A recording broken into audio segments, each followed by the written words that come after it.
Stres merupakan satu fenomena normal yang dialami oleh semua lapisan masyarakat. Menurut tokoh barat yang mengkaji isu berkaitan stres iaitu Hans Selye, beliau menegaskan bahawa tekanan merupakan satu perubahan yang berlaku kepada diri seseorang sama ada ke atas mental atau fizikal individu tersebut. Perkara ini dikenali sebagai teori sindrom adaptasi AM. Menurut tokoh barat yang lain seperti Tanner, beliau melihat tekanan daripada sudut negatif di mana tekanan akan menyebabkan seseorang individu menjadi tidak stabil dan memerlukan pemerhatian khusus.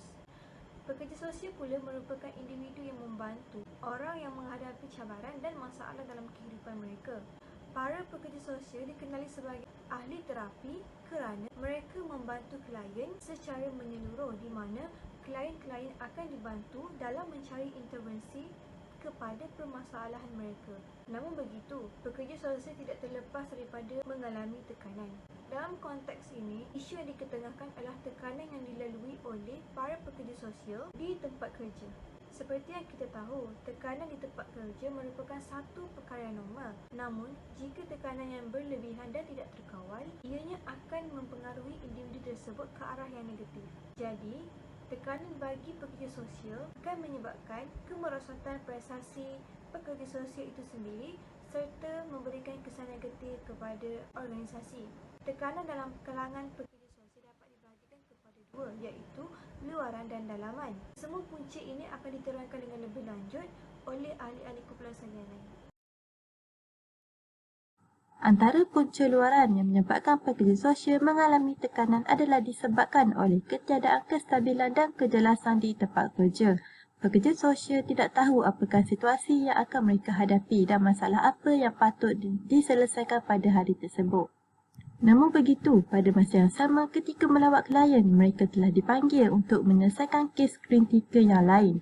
Oleh itu, situasi sebegini telah menyebabkan pekerja sosial berasa tertekan kerana perlu menyelesaikan kes yang lain sedangkan kes yang sedia ada masih belum diselesaikan. Pekerja sosial turut mengalami situasi tertekan apabila dibiarkan menyelesaikan sesuatu masalah secara bersendirian dan tidak mendapat sebarang bantuan dalam membuat sesuatu keputusan. Contohnya, apabila seseorang pekerja sosial ingin memutuskan untuk memberikan sebarang bantuan kepada klien, tetapi mereka merasakan bahawa ini merupakan satu tanggungjawab yang besar dan menyebabkan mereka berasa takut sekiranya membuat sebarang keputusan yang tidak munasabah. Oleh itu, telah menyebabkan mereka mengalami tekanan dalam menjalankan sesuatu kerja secara bersendirian. Beban kerja yang berlebihan di tempat kerja juga menjadi punca tekanan dalam kalangan pekerja sosial. Apabila mereka terpaksa menguruskan banyak keluarga dalam satu masa, maka ini akan memberikan beban kerja dan tekanan yang berlebihan kepada pekerja sosial untuk lebih cepat dalam menyelesaikan sesuatu kes yang dihadapi agar dapat mengurangkan kes keluarga yang seterusnya.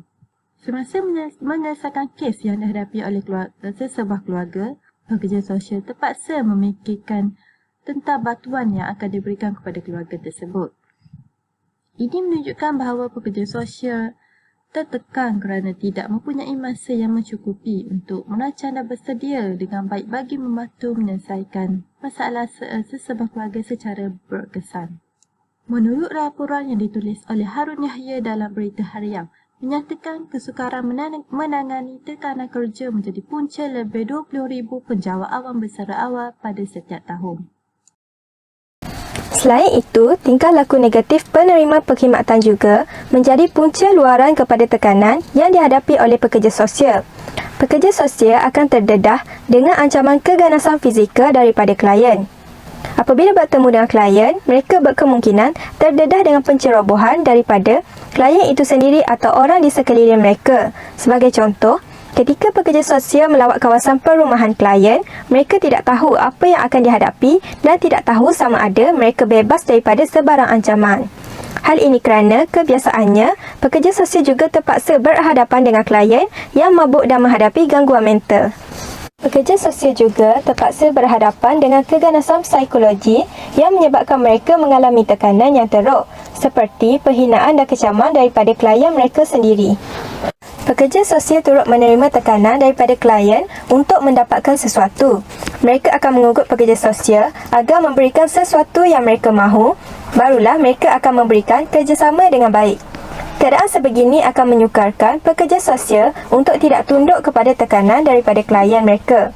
Hal ini kerana pekerja sosial ingin mengekalkan hubungan yang baik dengan klien mereka, tetapi sebaliknya pekerja sosial harus menyelesaikan masalah yang klien mereka hadapi terlebih dahulu. Barulah pekerja sosial dapat mencapai objektif yang telah ditetapkan oleh organisasi mereka. Oleh itu, ini telah menyebabkan tekanan dalam kalangan pekerja sosial di tempat kerja. Seterusnya saya serahkan kepada pembentang seterusnya. Dengan keadaan pekerjaan, iaitu kontrak jangka tetap dan ketidakpastian tentang masa depan. Kontrak yang ditanda oleh pekerja sosial tidak menjamin masa depan seseorang itu bekerja dalam jangka masa yang panjang, di mana pekerja bekerja hanya sementara waktu. Kes ini kerap berlaku dalam kalangan organisasi bukan kerajaan. Hal ini telah menyebabkan perasaan tidak selamat kepada pekerja. Tekanan-tekanan yang dinyatakan boleh berpunca dari pelbagai keadaan.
Yang terakhir, tekanan luaran di tempat kerja berkaitan dengan keadaan pekerjaan, iaitu kontrak jangka tetap dan ketidakpastian tentang masa depan. Kontrak yang ditanda oleh pekerja sosial tidak menjamin masa depan seseorang itu bekerja dalam jangka masa yang panjang, di mana pekerja bekerja hanya sementara waktu. Kes ini kerap berlaku dalam kalangan organisasi bukan kerajaan. Hal ini telah menyebabkan perasaan tidak selamat kepada pekerja. Tekanan-tekanan yang dinyatakan boleh berpunca dari pelbagai keadaan. Seterusnya, punca tekanan dan ramai. Menurut artikel yang telah kumula kami pilih, punca yang pertama adalah keperluan atau tuntutan terlalu tinggi dikenakan ke atas pekerja sosial. Pihak pengurusan meletakkan hal expectation pada pekerja sosial bagi menyelesaikan tugas kerana yakin akan kemahiran yang ada dalam diri para pekerja sosial mampu untuk menjalankan tugas memberi perkhidmatan dengan sempurna.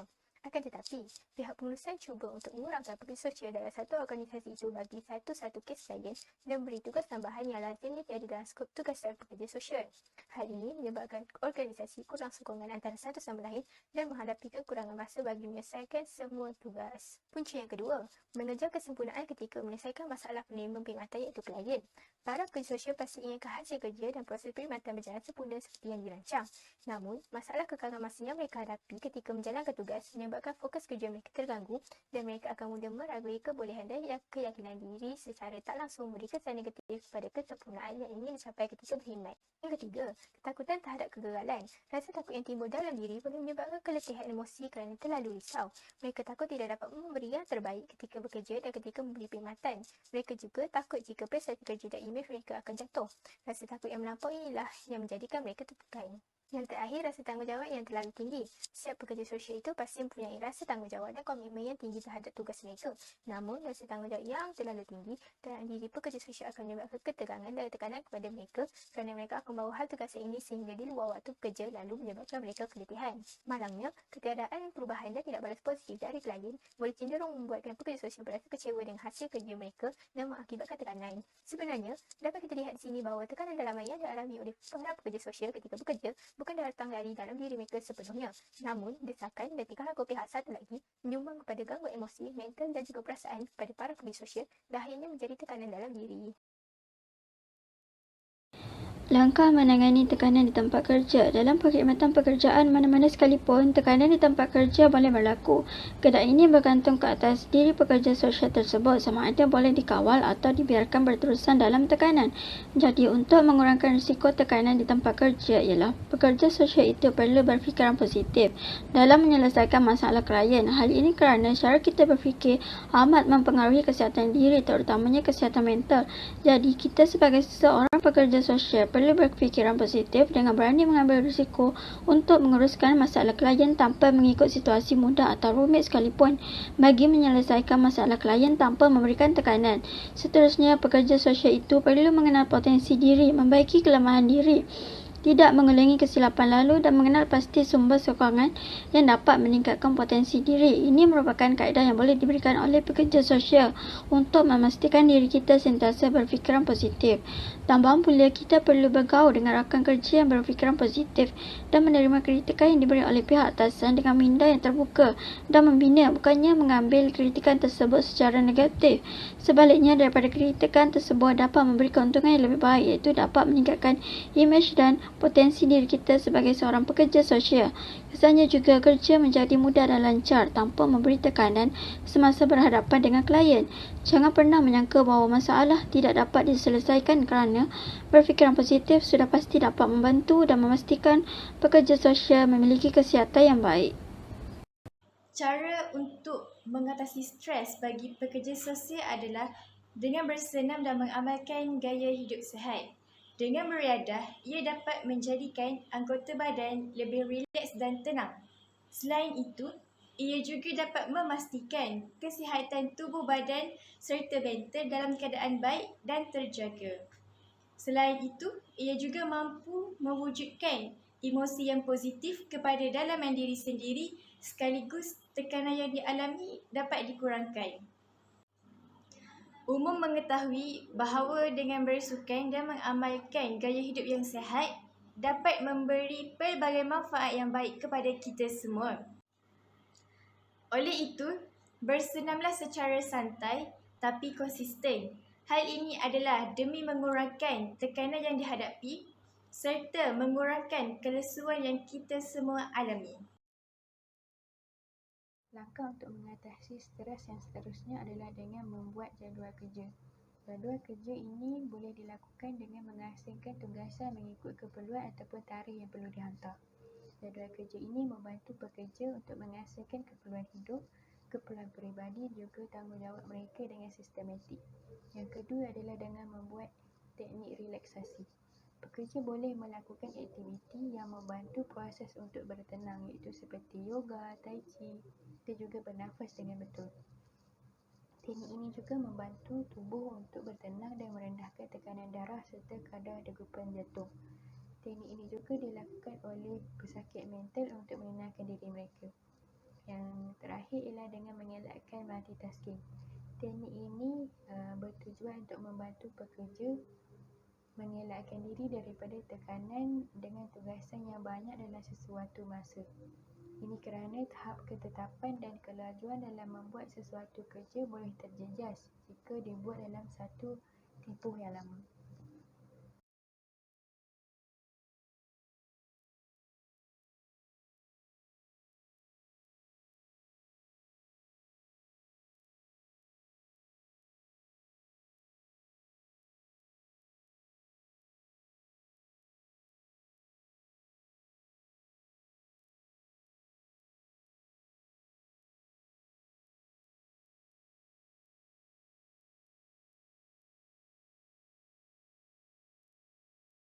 Kesimpulannya, punca tekanan luaran yang timbul kepada pekerja sosial dalam pekerjaan mereka adalah persekitaran yang berkaitan dengan keadaan kerja, hubungan dengan pekerja, pengurusan klien, penerimaan perkhidmatan dan syarat pekerjaan. Tekanan di kalangan pekerja sosial adalah disebabkan oleh ketiadaan kestabilan dan kejelasan di tempat kerja. Tekanan dalam kalangan pekerja sosial juga disebabkan oleh ketiadaan perubahan dalam kehidupan klien mereka, sedangkan pengurusan menuntut perubahan daripada pekerja sosial. Hal ini dikatakan demikian merujuk kepada punca tekanan luaran yang dihadapi oleh pekerja sosial akan menimbulkan tekanan dalaman yang mengundang masalah kepada pekerja sosial untuk terus berusaha lebih bagi mencapai kesempurnaan apabila menyelesaikan masalah perkhidmatan kerana takut akan kegagalan. Sekian, terima kasih.